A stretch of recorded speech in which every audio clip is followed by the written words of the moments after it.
Hey guys, if you haven't heard about Anchor by Spotify, it's simply the easiest way to make a podcast. Anchor by Spotify has everything you need all in one place.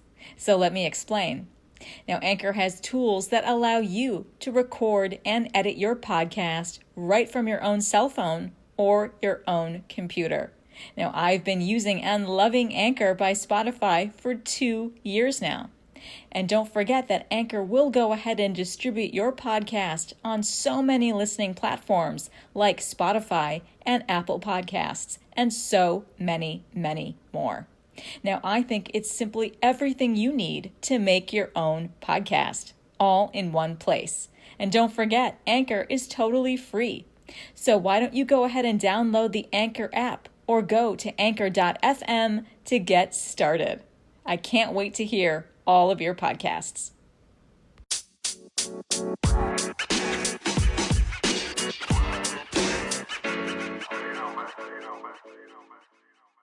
Hey everyone, welcome back to all my listeners. This is episode number 5 of season 8. Today is Wednesday, February 1st, 2023. My name is Sonal Patel, and this is the Paint the Medical Picture podcast series. Now, all right, you guys, it's a brand new month. It looks like 2023 is on full speed ahead. Am I right? It feels like the fastest month ever. So, all right, you guys, let's get right into the day. Now, I've got a fabulous guest, another one with me on the show today. And please do enjoy those many, many chirping birds that she has in her location. I think you'll enjoy the sounds as much as I did. It's just so peaceful and tranquil where she was sitting and having her conversation with me with our cups of coffee. It was lovely. Anyway, so I'm going to be rolling out that red carpet today for a thoughtful and insightful medical billing company owner, Pam Vanderbilt. And I thought we could be spared, right? Another CBR in 2023. I think all of you guys thought that as well, right? Because I've been kind of silent on CBRs, but the joke is on all of us because today's the day. I'm going to be diving into the very first comparative billing report, CBR, for 2023 on chiropractic manipulative treatments of the spine. And of course, I'm going to go ahead and round out today's episode in Spark with a remarkable quote on creativity by Oprah Winfrey. If you guys have checked me out on LinkedIn, you know I'm all about compliance and protecting our physicians and our valued healthcare professionals when it comes to the business of medicine. I hope this week with me brings you enough to take back to your organizations, to want to dive in deeper, to use my tips and best practices to ensure success. I hope this podcast will help you boost the quality of documentation capture and improve coding accuracy as you help all your providers paint the medical picture. If you like what you're hearing, please go ahead and hit that subscribe button now so you don't miss another episode. Please write in a review and kindly drop me a 5-star rating on Apple Podcasts or wherever you listen to my podcast. I'd really love your support. And as always, a friendly disclaimer. Remember, I'm bringing you the news, current healthcare industry news, my compliance tips and my compliance recommendations based on my over 12 years of experience in front office, in back end, in coding, and in billing for multi-specialty physicians, in compliance, and in auditing for both E&M and surgical operative reports. These are my opinions alone and are not to be construed as legal advice. So, let's get into a very special Newsworthy that features my guest today, Pam Vanderbilt. I'm so excited for today's session with you, Pam. So glad that you're here with my listeners. Now, Pam helps to ensure that her clients maintain sound systems for all aspects of their coding and documentation, as well as rev cycle management. She's also an instructor for the National Alliance of Medical Auditing Specialists, or NAMIS. Pam draws upon more than 2 decades of experience in healthcare, and her extensive work in auditing and revenue cycle analysis proves helpful time and time again for her clients.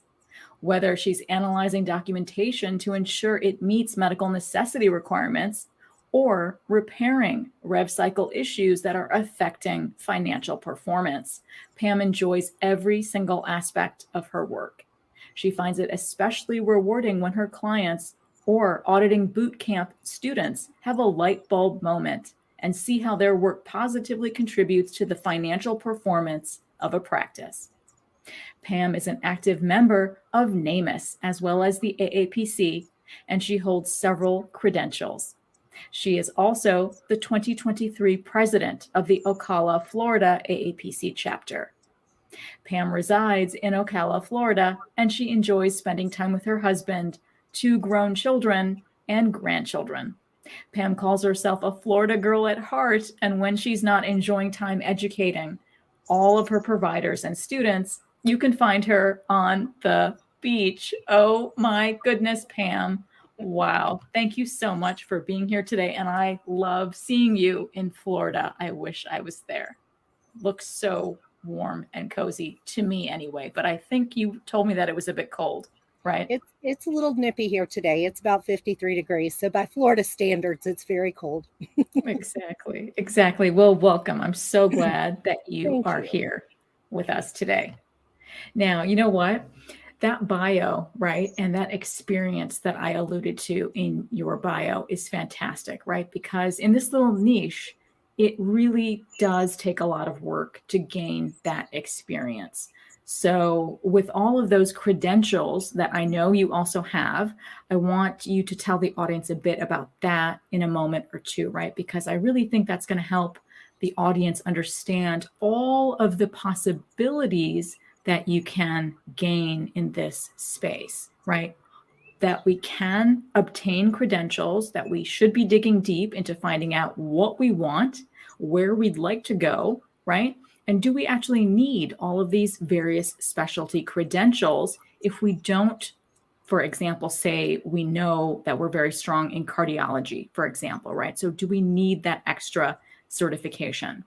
But regardless, I'm simply thrilled that you're here, right? And, I do tend to enjoy planning how to fit my guests into the podcast schedule, right? So I wanted to let my audience know that you and I actually met 2 years ago, right? For the first time at the NAMUS conference. And then we just met again recently at the NAMUS conference yet again in December in Savannah, Georgia.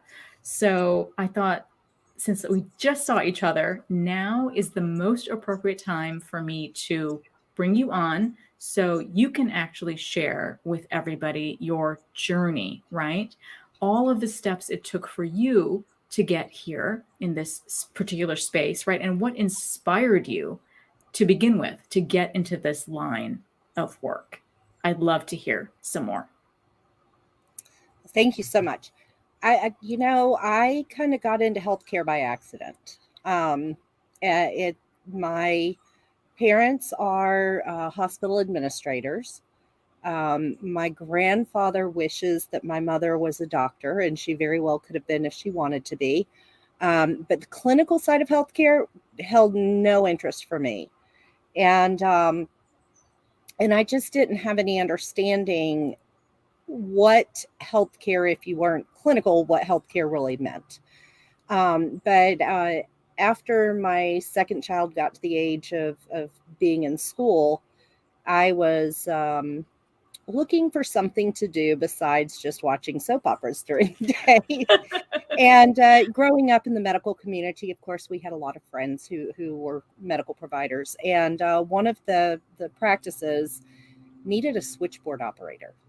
Wow. And I was like, yeah, why not? That. Right. And so that's literally how I started my journey.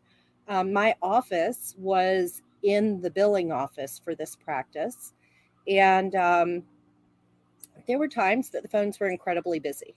There were times that they were so silent, and I was just kind of twiddling my thumbs going, okay, what am I going to do? And so I went out to the girls in the billing, and said, give me something to do. And so back in the day, I'm going to age myself a little bit here, but if you've been in the industry for long enough, you will recognize medical manager. And that was the system that we used at the time. And they printed out a request for review, which was basically an aging report based on insurance. And in those days, I could call up Blue Cross Blue Shield of Florida, and there were the same 4 or 5 ladies that answered the phone. Wow. And I would call them. Basically, my instructions were ask them why we didn't get paid. Right. And because I didn't have any other knowledge at that point. Right. And so I did. And they would explain. And I learned about modifier 25, and I learned about bundling in large part from that experience, talking to these wonderful ladies at Blue Cross and Blue Shield, you know, and they were only supposed to do five claims per call. But if they were slow, they'd stay on the phone until another call came into the queue. And so I don't remember what their names are. I really wish I did, because I looking back on it retrospectively, understand just how valuable that time that I was talking to them was. And then, you know, eventually a position opened at the front desk, and, you know, we were still on encounter forms and hand keying data at the front desk. And I moved into that position, and, you know, just slowly progressed my way through various other non-clinical positions in the medical office until I was in practice administration. But my focus always went back to that revenue cycle piece, regardless of what I was doing. You know, being an administrator and taking care of the bills and payroll taxes and all of that. Yeah, not so much fun in my eyes. Right. Kind of stressful. It was a necessary evil, you know. But okay, how come this insurance company didn't pay us for this? Or where are our funds? What's happening? You know, watching those problems, monitoring them has always really been near and dear to my heart. So I continued to move through different medical offices, different positions, and different specialties. So had some exposure to OBGYN is where I started on the switchboard. But neurology, family practice, urgent care, you know, just kind of moved around a little bit. And then in 2009, I was working for a very specialized vascular surgeon. He only did arterial vascular surgery, but he was retiring. And so I was kind of dabbling a little bit and doing billing for a practice that I had been the administrator before on the side, and was trying to make a decision. Okay, do I want to go full-time on my own, or do I like the comfort of the W-2 and, you know, somebody else taking care of all of that? And I really kind of at that point was not comfortable. I wasn't trusting in the revenue that would come in and my ability to market myself and my services. So I did start looking for a job. But at that time, I also reconnected on Facebook with my high school boyfriend. Oh. And he was living in Atlanta, and my children were both out of high school at the time. And it was just one of those, do I really have to stay in Ocala? And so I expanded my job search, and don't even remember applying for the job that I ultimately got. But a orthopedic practice in Atlanta reached out to me for an interview. And I went up and interviewed, and, you know, throughout the course of my career up until then, you know, maybe 2 years at a job, and that was it. But I went in as they called it a funky title, but it was basically their director of the revenue cycle, and worked there for 9 years. So my time there was absolutely fabulous, because this was a practice that taught me 2 very important lessons. Number one, patient care comes first. And not that it wasn't kind of in the back of my head, but it was that was their purpose. And it was on the tip of your tongue all the time. Patient care comes first. And then the second thing is education is important. And I think we all understand the importance of education. And a lot of employers will talk about the importance of education, but this practice put their money where their mouth was. Nice. And they paid for education, not just for myself, but also for my staff over the course of the 9 years that I was there, in exceedingly high dollar amounts. So although I was very proficient at coding, I was not a certified coder at the time, and they paid for me to go take a boot camp and take the exam. They paid for my ICD-10 training as we were making that transition, and not just training for my knowledge and to teach my staff, but they actually paid for me to train the trainer so that I could use that knowledge to train others outside of the practice. Right. So, it was just a super valuable time. In all of that is when I was at an AAPC conference, and NamUs had a booth there, and I put my name in and won a conference attendance at their next conference, which just happened to be in Atlanta the following year. So that's kind of where I got clicked with NamUs, and that education, that knowledge and understanding and the way that they present spoke to something in me because it was at a higher level. It wasn't just coding. It was the auditing. It was the compliance. And I did not know it at the time, but Shannon had such a passion for the nuances of evaluation and management services that spoke to my soul. And so we just really clicked on that level. And so that ultimately became me going to work for Doctors Management, which is the parent company of NamUs, and being able to expand into the teaching arena, which until then, I did not know how much I absolutely loved, and I can't live without. And so I own my own billing and consulting company, and I enjoy what I do with that, but my absolute passion is doing the education piece. And sometimes that's just within the scope of having a conversation with a provider and saying, this is why 25 modifier is not appropriate, or whatever it might be. When that light bulb goes off, that teaching moment, I got it. And so that's kind of how I got to where I am now. Well, that is just an incredible journey, Pam. Incredible.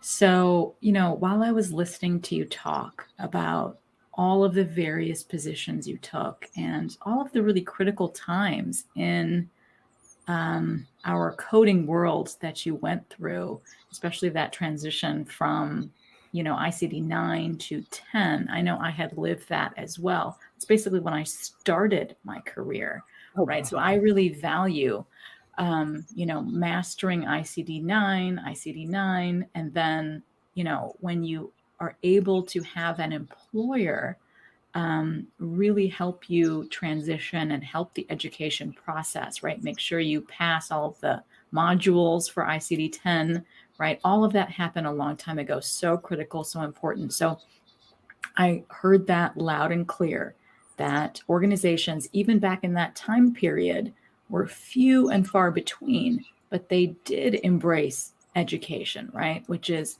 exactly what you and I share in common here today in 2023, right?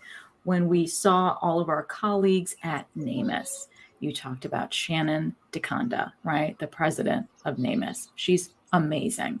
I remember when I sat for my CPMA, when I was studying for the coursework in that, I fell in love with the material, right? Which she developed, the examination and the course modules to help you pass that CPMA.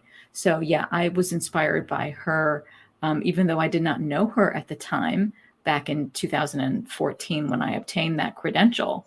But I know her now. And yeah, she is absolutely amazing and the nuances and the fine detail that she, implores in her auditors, right, on how to better look at the documentation, to then help educate the providers on what needs a little bit of tweaking here or there, right, to help secure that appropriate reimbursement. So, yeah, every step along your path is riveting. So I hope people in my audience can understand, all of the different steps that you can take to get your foot in the door. Absolutely. So you started at switchboard.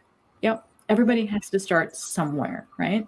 Exactly. You won't necessarily be a coder right away. And I think I've said this on my podcast with numerous guests or on other podcasts that I've been on, but we all tend to share a similar journey, that we might not land a specific quote unquote coding job as our first job, but you have to be open to the idea of, stepping out.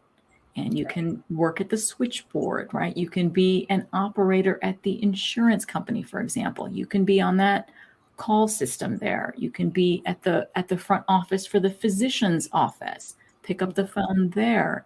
There's many different ways you can be a patient greeter in the hospital system if you would like that. There's so many different things. Prior authorization representatives are in need. There's so many different ways. And then through that networking, once you're inside the practice or the hospital, you can then leverage yourself and make yourself known that, hey, she has her certification. She can easily transition to working as a coder, eventually. So I think these are really good points that you bring out from your own personal journey that I know people can, find a connection with. So I really appreciate hearing that. And I agree with you. Everybody does get scared, right? To eventually, when the time is right, step out on their own, right? And develop their own billing company and do things on their own, but still take all of those valuable lessons learned from the greater organizations and the greater employers that you served in your past, right? You can take all of that knowledge with you. So I applaud that. It's amazing and fantastic. Fantastic stuff, Pam. Well, thank you. Yeah, no, absolutely. Absolutely. I love it. All right. So, let's go back to, you're working for yourself now at your own company, which is called KnowledgeTree Billing. Love that name. Love that name, right? So can you please share with the audience and me, right, what is it that makes the biggest impact, in your opinion, right, in working for yourself? So what is like the greater mission statement, right, for KnowledgeTree Billing? And what types of services or solutions do you offer at your own company that can help so many? So there are a lot of billing companies out there. And my experience with the majority of those other billing companies is that they are just that. They are a third party. They're not part of the practice. They literally churn charges out, post money, and maybe do some appeals. And I just, from my own personal background and working in revenue cycle from the practice side of it, I don't think that's an effective way. It's not a solution. Your billing company needs to be an integral part of your practice. And so when I talk to potential new clients, I tell them first thing, we are not your billing company. We are your billing department. Nice. And I may be sitting in Florida and you may be out in California. But as far as your patients know, we are the billing department. We may as well just be stuck away in a room somewhere else in the practice, like a lot of billing departments are, where you never see us, but the work gets done. And I can't unknow what I know. I am an auditor. I understand compliance. I understand the risks of not documenting appropriately or billing things inappropriately, whether they're documented or not.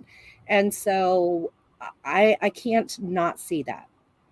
And so they get more than just a billing company. They get more than just coders and billers. They get the, hey, you got all this in your note, but you didn't do anything. How do we describe what you actually did? How do we get from think to ink? And, make sure that your documentation is there to support the work you're doing. Or because a lot of them are still using templates, the bane of my existence. I have a love-hate relationship with EMR, but We all do. a lot of them are still using templates, and patients were coming in with breathing difficulties, and I was getting the CPT code for a nebulizer treatment, but there were no medications, and the description that was being brought in was kind of didn't match the code that I was seeing. And so when I went back and inquired, they were just doing the training on how to use the new inhalers that they were giving. Okay, wrong code. And, oh, by the way, that one's included in your E&M service. Right. However, if you are actually doing a nebulizer treatment, this is the code to use. So, giving that feedback so that they don't just continue to make the same mistakes over and over again, unintentionally, but nonetheless, the same mistakes over and over again that put them at risk. So that's kind of our mission as a company, is to provide the best revenue cycle processes possible with the education needed to make it better. I love that mission. Love it. Yeah. So you're definitely right. There are many medical billing companies out there. You're absolutely right. But I love hearing that there are few and far between. And I do agree with you, few and far between, that have someone at the helm of that company who is qualified with that more comprehensive lens, right? They're able to give the providers a more comprehensive scope of what's going on in their rev cycle, right?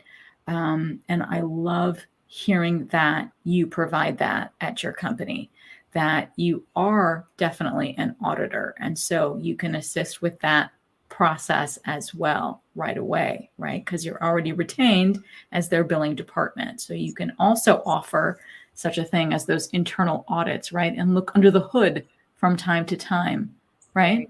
So I love hearing that. If we're auditing something, it's not an intentional audit. Usually it's a educational, something doesn't match up. And so we're going to dig into why and educate back. But one thing that I do not offer to my billing clients, I'll do it for other people, but for my billing clients, I won't do their compliance audits. Right. Because I know that. I know them. I understand what their workflows are because I am their billing department. I'm not just some random people out there. Right. I get to know them so well that I feel like I cannot read their notes with a completely unbiased eye. Well said. Absolutely correct. So you send them for external compliance reviews. That makes complete sense. To doctors' management, because I worked with their staff. I understand the level of knowledge that the auditors there have. And that is absolutely my first recommendation. I know there are other great auditors out there and consultants, but that's always my first recommendation just because of the relationships that we have. Exactly. Yeah. You touched upon several things that I want to piggyback off of. Absolutely correct. I want to remind the audience again that that's an incredibly valid point, that if we're too much on the inside, right, we have to be objective and guide our providers that it's okay. I'm going to refer you to this external compliance reviewer or consultant or company who's going to take a look at things with an unbiased eye, because I would be biased, right? If I was that one going back in again, doing compliance work, that simply would not make sense. So I love hearing that. Completely agree with you. there. Yeah, amazing. And absolutely, there are so many different external auditors that can be used in terms of compliance. We know between you and I, quite a few, right? A good old handful of them. A good old handful, right? A good old handful. We've met at conferences. We know personally. They've been on my podcast. So absolutely, there are plenty of connections that we have. And there's plenty of work for everybody, right? Absolutely. That was a really Yes. good point, is you can't just keep all the work for yourself and hoard it, especially when then you're interfacing with that inside bias that you have, right? You're not Right. quite independent and objective in your views. And we have to maintain that independence at some point. So love hearing that. Love it, Pam. Amazing. Amazing. All right.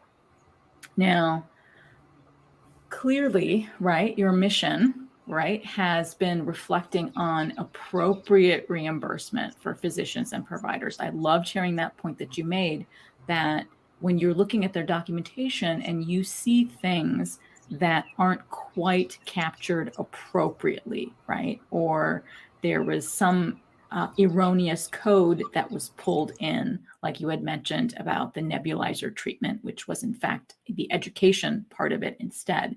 So I love hearing that you do provide that immediate attention to correction as well. So I love that. Are there any other best practice recommendations that you can highlight for the healthcare practices, trying to do the right thing when you find some sort of an anomaly?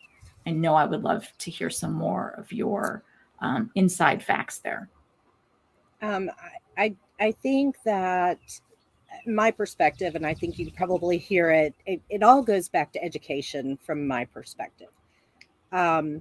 Practices need to be open to the education.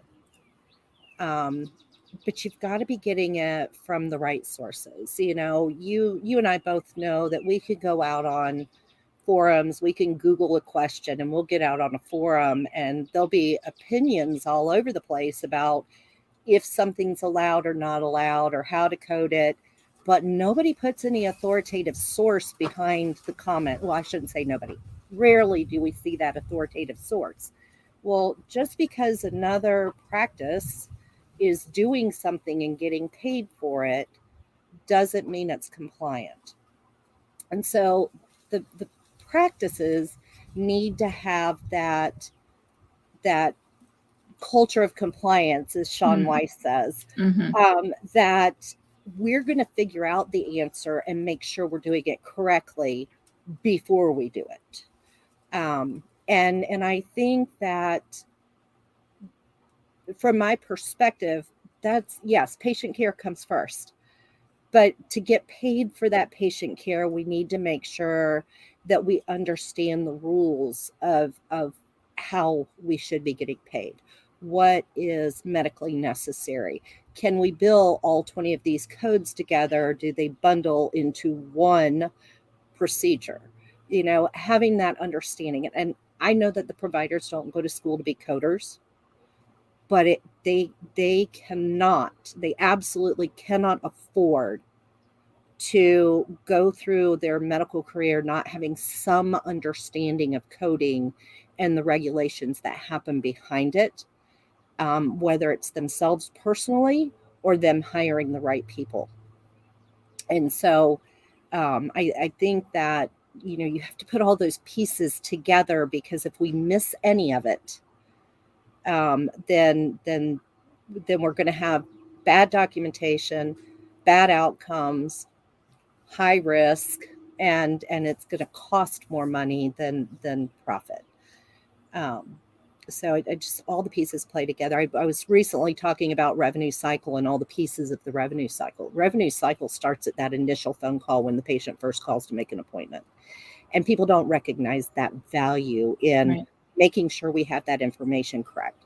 On the other side of it, on the clinical side, they have to understand the value of understanding the compliance piece of it. Wow. Pam, amazing, amazing insights. There are so many things in all of those answers to that question that I can talk about. I mean, amazing. So compliance, right? We have to get our providers to, it's 2023. We have to embrace that culture of compliance. I know we've been saying that for years. And we celebrate those ones that have been embracing a culture of compliance as well as education proactively since 2008, 2009, as we stated earlier in the podcast. But absolutely correct is, we have to get them to be aware of that because it's their name. Let's not forget, it is their name that all of this is under. So if anything goes wonky, if anything goes sideways, it is their name that's on the line. And so understanding those compliance regulations from either a government standpoint as well as a commercial payer standpoint are detrimental, right? If things go sideways and we don't help them follow policy and regulations to the T, right? Exactly. So yeah, we do have Sean Weiss as the leader of our compliance, helm here. We all look up to him. He's incredible, practically an attorney himself, but alas, Yes. We also, for all of our own clients that we serve, we implore them one by one, specialty by specialty by specialty, to understand their claims and understand their coordinating documentation. Because without, it's a new era, 2023, right? So there's another whole conversation to be had on our new E&M guidelines, right? So all of this proactive education has to happen for 2023 as well, for all of the changes that are happening across the board for every specialty in the office and outpatient setting, as well as every single inpatient setting, the ER, the home and residence. I mean, all of it, every single specialty is being touched. So that's a huge educational feat that they have to overcome and take right now in 2023, because those codes have already taken effect and those guidelines are already here. And it's the end of January as we're recording this episode today. So yeah, there's a lot in terms of compliance that I agree with you. We have to implore to the providers that without embracing that compliance, it's only a matter of time before the auditors on the other side. Yes, we're the auditors who, are your champions and we fight for you. But then there's the auditors on the other side, on the payer side, who are going to simply look at the volume of modifier 25, like you alluded to. They're simply going to look at that modifier 25 and tell their managers, tell their higher ups, hey, Dr. Smith has a lot of modifier 25s that we need to look at, right? So that's how they identify you as someone they want to dig into. And once they open up that can of worms, it could be a can of worms, right? If you don't have that education and compliance behind you and all of those modifier 25s, right? Pam and I can happily support every single, modifier 25 if it's documented appropriately. We can help defend that. But when it's not, there's a problem. And then that's when the clawbacks happen. But so, yeah, I totally love that. The main impression and takeaway that I'm receiving from you is that absolutely compliance and education are paramount. So those insights from you are key, right?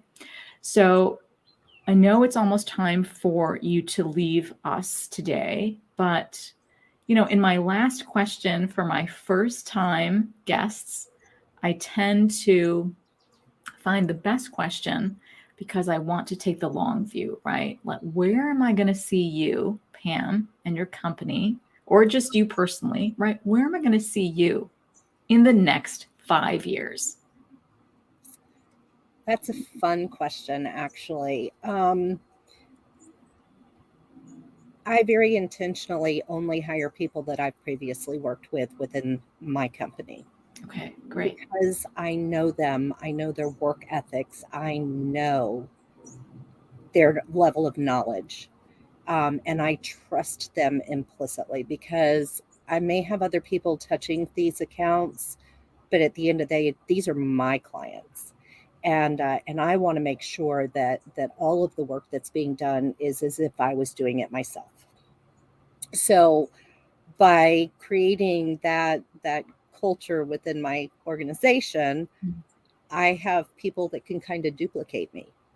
And that has allowed, as the company has grown, to me to have more time to teach the E&M boot camp for NAMUS and the CPMA boot camp for NAMUS, and to speak on the national circuit, and to really do that education piece. I cannot see myself ever not touching the day to day, because when you get away from it, you know that saying, "Those who can do and those who can't teach." I Yes. don't want to be so far away from it that I can't anymore. Right. I want my teaching to be real life. This is what's happening now, how we handle the situation.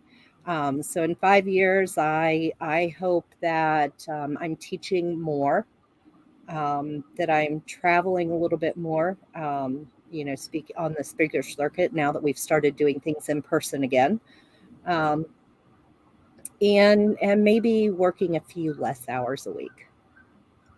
Beautiful, Pam. Wow. I know you're going to be an amazing speaker on that teaching circuit in the next 5 years. Incredible, incredible things we're going to be seeing from you for sure.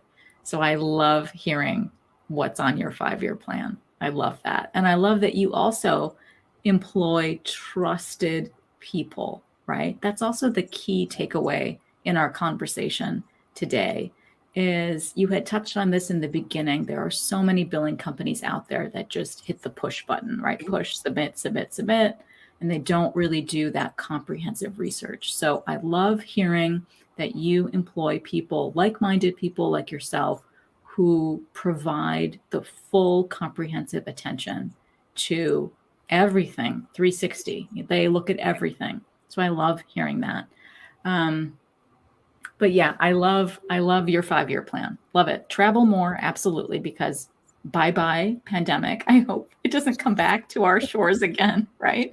I don't know if that's a guarantee, but yeah, we need to get back to more in person things, I agree. like you and I did in Savannah, Georgia at the NAMUS conference. I mean, that was spectacular. It Loved was it. fabulous. Yes, So yeah, I definitely would love to see you traveling around more and more and doing the education bit. So I think it's fantastic. Fantastic, Pam. Love it. Now, I don't know if everybody knows where to find you in my audience. So do you think I'd be able to share your LinkedIn information, or if your company has a website, any other details I can include in my show notes? please feel free to include LinkedIn profile. Um, I actually don't have a website because all of my clientele come through referrals. So I Love don't it. So I will share the LinkedIn profile. know. That is perfect. I love it. I love it. Perfect, Pam. So before you leave us, is there anything that we missed in our conversation today that you would like to leave a impression on my audience? I don't know that we missed anything, but I like where we started. Just because you've gone and gotten a credential doesn't mean you're going to get a coding job. Be open to getting a job in the industry and gaining that exposure and network, and show your enthusiasm to learn. That will take you far. That is, I think, I know that's how I got where I am. I think it's fair to say that that's probably where most of the consultants that you see out here started. Is we didn't just walk into a coding job. We kind of took what came and put the effort in to educate ourselves and educate others that we have the knowledge. Beautiful, Pam. Love those final thoughts from you. I can't wait to have you back on my podcast next time. It's been so much fun. Thank you so much. And now it's time for my best practice tips in Trusty Tip. So in today's compliance tip, I wanted to focus on the latest comparative billing report, or CBR, that's been issued on CMT, or Chiropractic Manipulative Treatment of the Spine. Now, this is CBR number 202301. That's right, it is the very first CBR for the year for 2023. And of course, just a very friendly reminder that no, you're not having deja vu if you're one of my loyal fans. This was the very, very first CBR of 2022 that I discussed as well. And yep, I did talk about it way back in season 5. So clearly, in my opinion, we are still having lots of issues with these particular CMT services. Now, right now, during the end of January, as I'm recording this episode, CMS is going to be issuing a comparative billing report, or CBR, on rendering providers with specialty 35 for chiropractic that submitted their Medicare Part B claims for CMT services that they provided. Now, this particular CBR number 202301 focuses on the current procedural terminology, that those particular CPT codes 98940, 98941, 98942, as well as the modifier AT, or A as in apple, T as in Tom, for acute treatment. Now, this particular CBR analysis was based on claims extracted from the integrated data repository using the latest version of claims available on November 14th, 2022. And the analysis includes both paid as well as unpaid claims with dates of service from July 1, 2021 through June 30th, 2022. Now, the 2021 Medicare Fee-for-Service Supplemental Improper Payment Data Report reflects, hope we're all sitting, an improper payment rate of 31.3% for chiropractic services, which represents over $161 million in improper payments. Now, the types of error that comprise the overall improper payment rate for Medicare Part B chiropractic services include a whopping 88.5% improper payment rate, which is attributed to insufficient documentation. No big confusion there, right? That's a huge number, 88.5%. As well as a smaller percentage of improper payment rate at 4.1% that was attributed to medical necessity errors. Now, after their review of and research into the improper payment rate, this particular CBR was created to analyze the possible threat to the Medicare Trust Fund associated with chiropractic services, as well as the modifier AT. Again, that's A as in apple, T as in Tom. Now, the expectation is that providers who provide chiropractic services will maintain proper documentation for patient care, as well as confirm correct coding processes. Now, the criteria for receiving this particular CBR are that a provider, number one, is significantly higher compared to either peer group or national percentages in any of the 3 metric calculations, which means they have to be greater than or equal to the 90th percentile. And number 2, they have to have had at least 60 total beneficiaries with paid claims submitted for these types of CMT services of the spine. And finally, third, they had to have had at least $20,000 in total allowed charges for their CMT services of the spine. Now, why don't we dive into the specifics of why there's a huge issue here, right? What is modifier AT?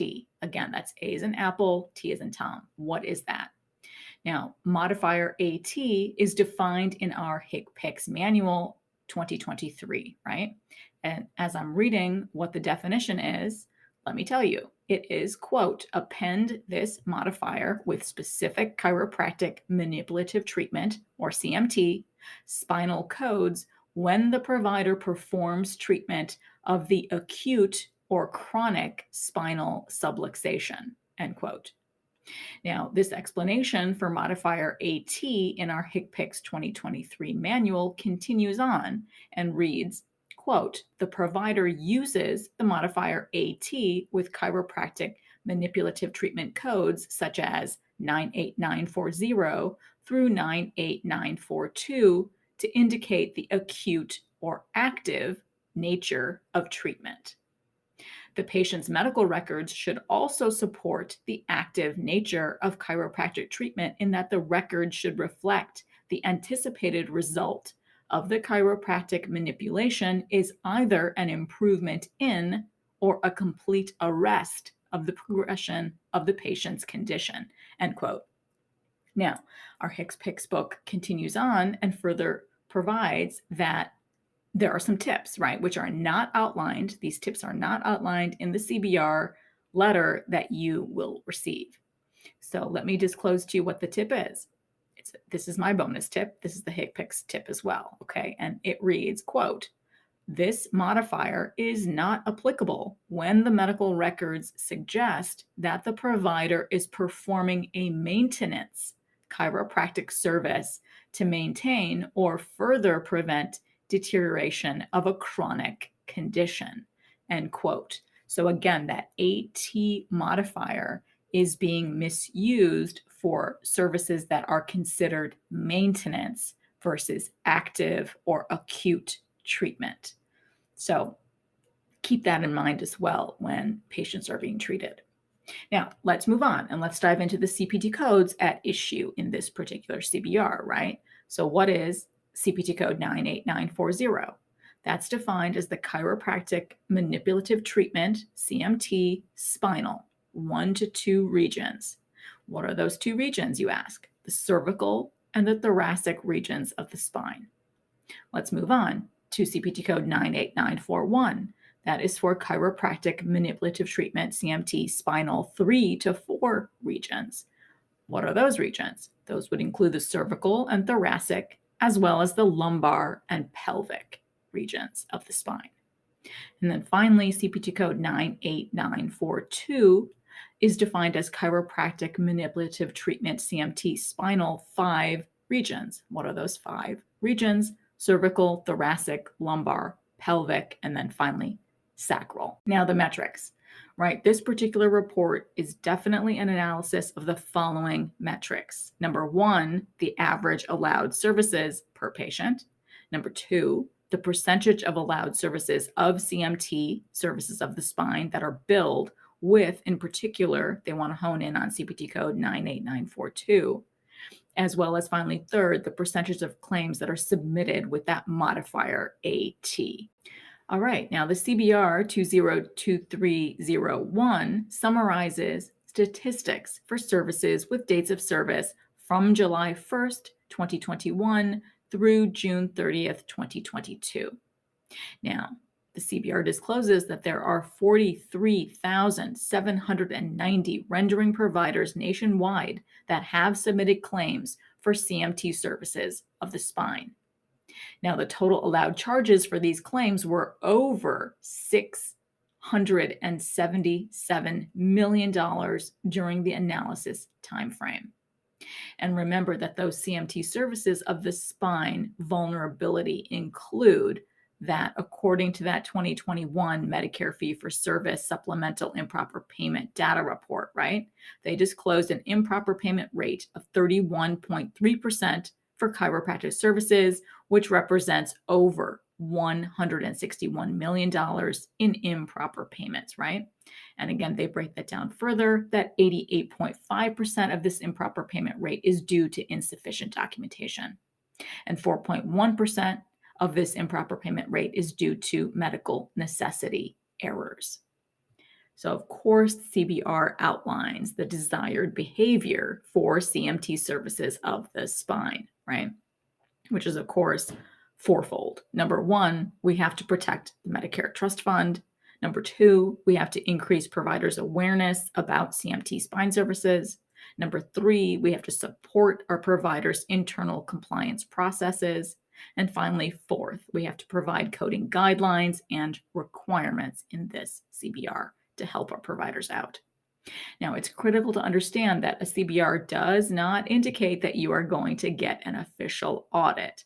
Although, please be mindful. I hope you can hear me smiling because I've said this on every single CBR episode I've given over these past 2 years. Please take that advice with plenty and plenty of grains of salt because this phrase is coming directly from the MACs that issue the CBRs, right? So, more directly, consider this CBR to be your notice. It is definitely your warning that you are being looked at closely. Now, the value of the CBR to our providers is that it definitely does serve as a tool to look at your billing patterns as compared to your peers in your state as well as across the country. Now, the value also includes the facts that specific coding guidelines and billing information will be detailed. Now, the CBR informs providers whose billing patterns differ from those of their peers. Now, of course, the desired behavior here is to capture proper and compliant documentation for these types of CMT services of the spine, right? But has that been working? Because, like I said early in this trusty tip, we were issued a CBR last year in 2022 and again now. And these numbers are still way too high of an error rate, in my opinion, right? Again, 88.5% of this improper payment data is due to insufficient documentation, and 4.1% of this improper payment rate data is due to medical necessity errors.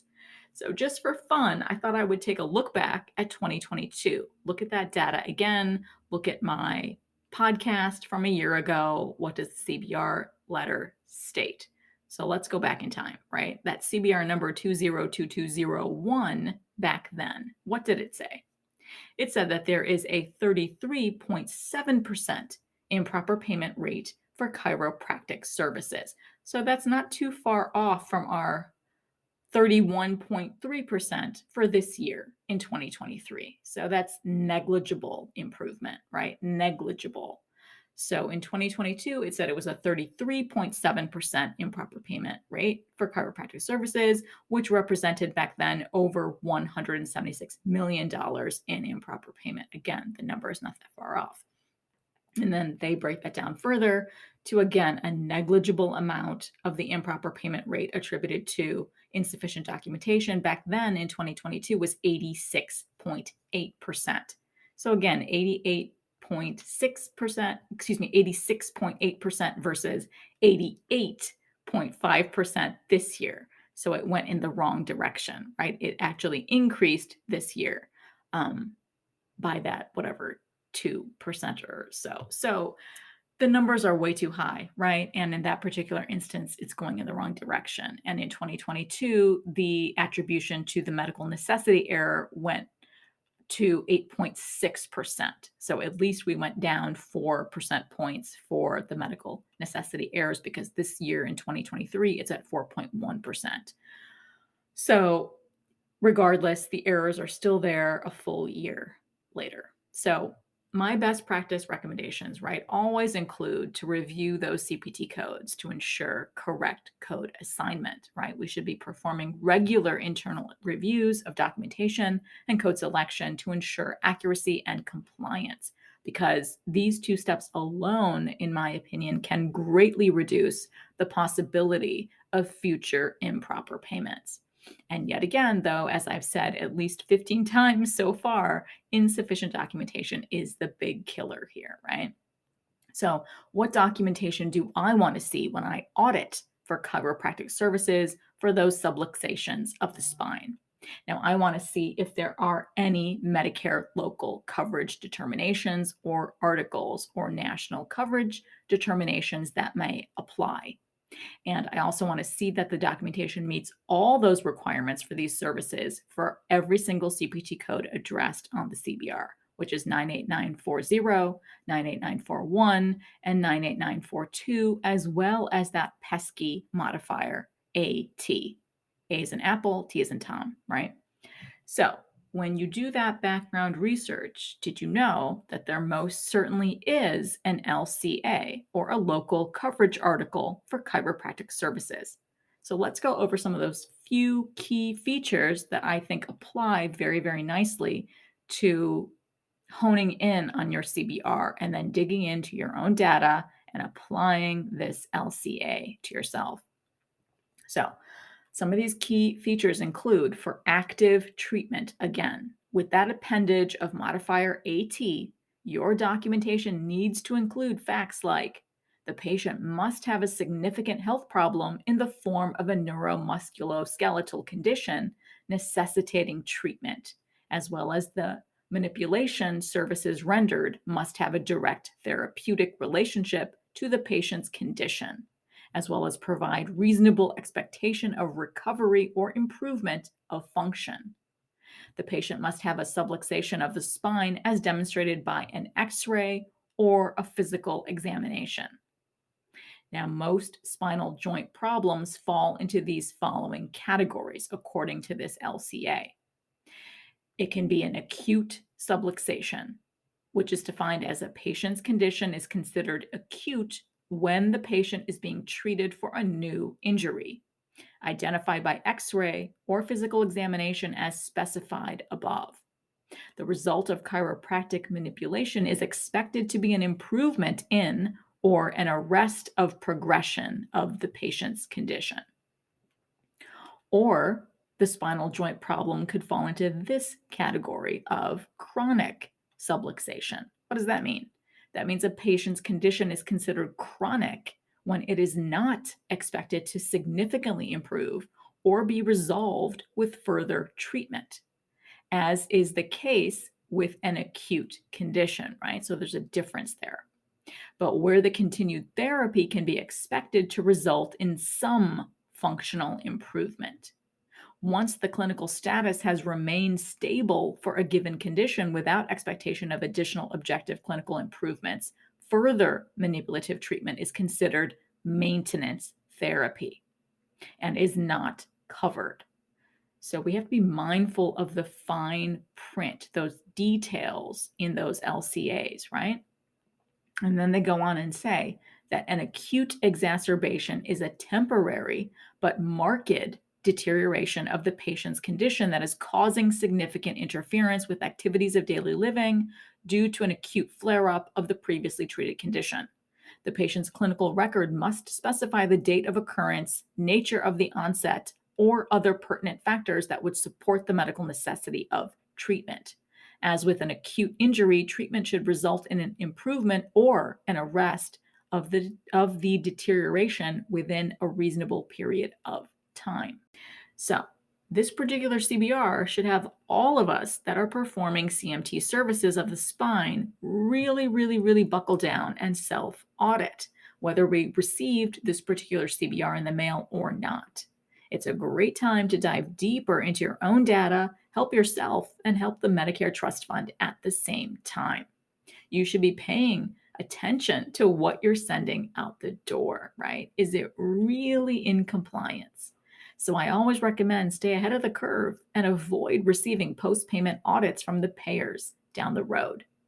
It's fundamental if you have Medicare as a payer to keep your eye on correct and compliant coding and billing practices and make sure that you are adhering to all of them. It's so important to make sure clinical documentation addresses and captures all of the indications for coverage and medical necessity, and you avoid the whopping 88.5% of this improper payment rate is being due to insufficient documentation, as well as the 4.1% of this improper payment rate due to medical necessity errors. So a better, smarter approach is one that's proactive and starts by painting a clear, rich, and vibrant medical picture the first time, so your certified medical coder can then abstract codes with accuracy. And finally, I focus Season 8 Spark on creativity. I want this 8th season Spark to be filled with our world's thought leaders, writers, artists, philosophers, everyone who inspires the need for creativity in all we strive to do. So in this week's inspiring quote in Spark is from the one, the only Oprah Winfrey. Make visible what, without you, might perhaps never have been seen. So very true, right? I think this is an amazing quote that reminds us that without our unique lens, there would be no creativity.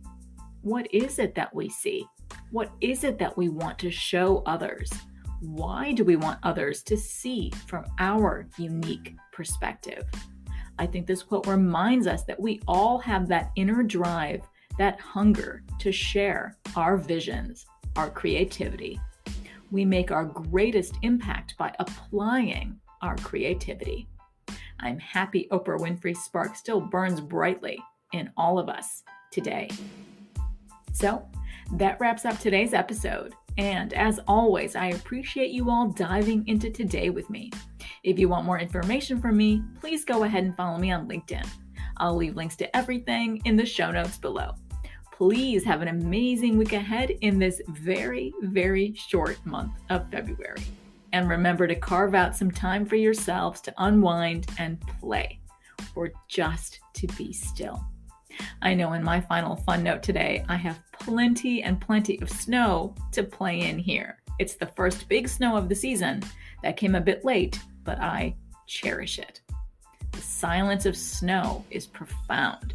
If you've ever had the experience of walking in a snowfall or a snowstorm, or when those fresh snowflakes are simply falling from the sky, you know what I mean, right? It's completely captivating to be out in the world, but it's so very quiet, so very still. It's breathtaking. Anyways, you guys, I hope you guys get a chance to get out and enjoy time away from work, time away from the office, time away from driving in traffic. Find some time to quiet down. Thank you so much for listening in on today's very special episode, and I hope every week with me brings you closer to helping your providers paint a masterpiece. See you next Wednesday.